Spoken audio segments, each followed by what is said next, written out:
Jonathan Ross looked back on the beginnings of his relationship with his wife of 34 years as he recounted being a parent figure to her at the time, in an unearthed interview. Jonathan Ross, 62, candidly spoke out about how he met and fell in love with his wife of over 3 decades, Jane Goldman. The BBC star candidly admitted in an unearthed interview that he initially acted as a father figure to Jane, as well as being a love interest. Jonathan and Jane met when he was 26 and she was just 16. At the time, Jane was starting out in her career as a showbiz reporter when she met the broadcaster. Back in 2015, Jonathan explained during an appearance on ITV's Loose Women they got married 2 years after meeting, but he acted as both husband and parent to Jane. He said, "When we first got together, she was very young. I wasn't that old, but I was considerably older, and she came straight from home with her parents.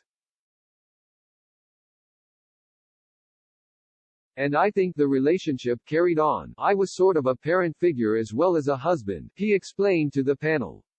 After marrying in 1988, the couple went on to have 3 children, Betty, Harvey Kiri and Honey Kinney. Jonathan recently revealed that his daughter Betty is in a wheelchair, as she continues to fight a long-term illness. The presenter's daughter suffers from fibromyalgia, chronic fatigue syndrome and POTS syndrome. Speaking on Loose Women last month, the talk show host discussed how his eldest child is showing signs of improvement following her treatment. He spoke about how it had been a tough couple of years following Betty's diagnosis. The NHS describes fibromyalgia as a long-term condition that causes pain all over the body. Jonathan also shared how his daughter struggles with depression and how she is now using an electric wheelchair. She has fibromyalgia and she has chronic fatigue syndrome and POTS syndrome as well, which is where your heart rate shoots up, he told Loose Women panelists Kay Adams, Frankie Bridge, Dame Kelly Holmes and Denise Welch.